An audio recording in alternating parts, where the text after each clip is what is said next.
du fait que l'OM se porte très bien, que le PSG, on parlait, dites ça à voix basse. Hein. Oui, non, mais ils m'ont regardé en rentrant oui, dans le qui vous studio. regarde, oui. Donc je vais être très si sobre. Si vous prenez une énorme pastèque sur la tête, ne vous soyez...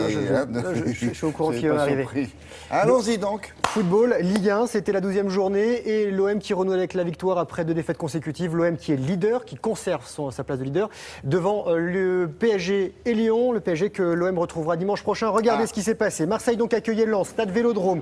Le premier du classement contre une équipe de bas de tableau et sur sa pelouse, l'OM ouvre le score par Nkoulou de la tête en début de rencontre. À la demi-heure de jeu, les 100 et or égalisent grâce à Baptiste Guillaume. Ça fait un partout à la pause si on compte bien. Et à l'heure de jeu, Thauvin redonne l'avantage à Marseille. L'OM qui se retrouve à 10 contre 11 à 15 minutes de la fin, William. Mais le score ne bouge pas. Les Marseillais s'imposent donc 2-1 et sont toujours premiers de Ligue 1. Lens recule d'une place et se retrouve 17e. Voilà pour ce match. Derby de la Garonne entre Bordeaux et Toulouse. Les deux équipes se rencontraient pour la 2e fois de la semaine.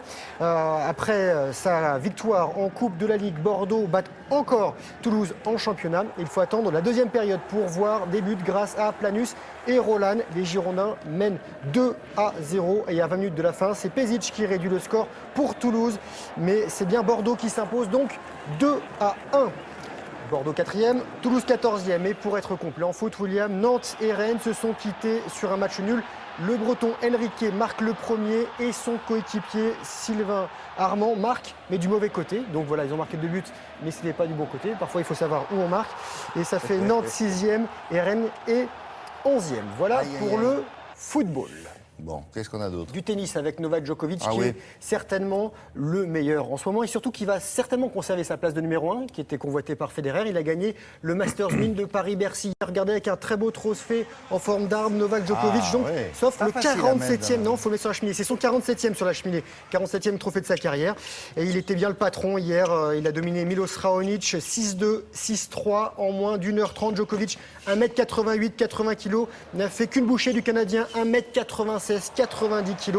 Novak Djokovic s'impose ici pour la 2e fois après 2009 et 2013.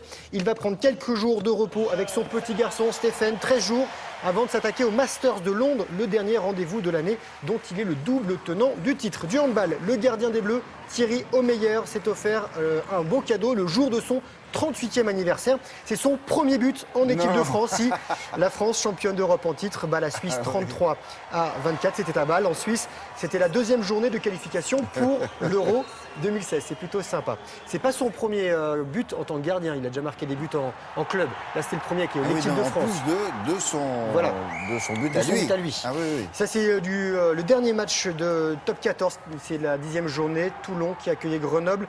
Le champion en titre varois écrasé son adversaire isérois 61-28. 9 essais dont un doublé d'Hermitage. Ici, 3 essais pour les Grenoblois.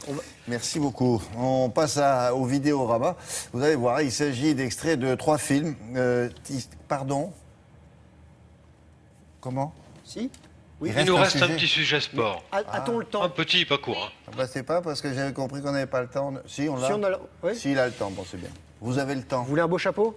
Un beau chapeau. Regardez, c'est celui qu'a reçu Lewis Hamilton. C'est donc de la Formule 1. C'est au Texas, à Austin, Texas, donc un chapeau de cow-boy. C'était le 17e et antépénultième Grand Prix de la saison. Il a sa 5e victoire d'affilée, la 10e depuis le début de l'année. Le Britannique a devancé son coéquipier, l'Allemand Rosberg, et l'Australien Ricciardo. Hamilton, champion du monde 2008 et premier du classement général. La route du Rhum, les 91 bateaux Williams sont partis hier après-midi de Saint-Malo en Bretagne. Direction Pointe-à-Pitre en Guadeloupe, 10e édition. Et après 16 heures de mer, c'est Loïc Perron sur son maxi trimaran qui est en tête de la flotte. Ils sont au large du Finistère. Il y a déjà Dakas, Thomas Coville qui était longtemps en tête a heurté un cargo, flotteur tribord. Non, ça c'est celui de Loïc Perron. Thomas Coville, c'est lui. Il a son flotteur tribord qui est cassé. Ça, ce sont des images d'hier, donc avant la collision. Vous avez vu, ils ont pris des riz quand même. Là. Ils ont pris des riz. Ça soufflait pas mal pour commencer.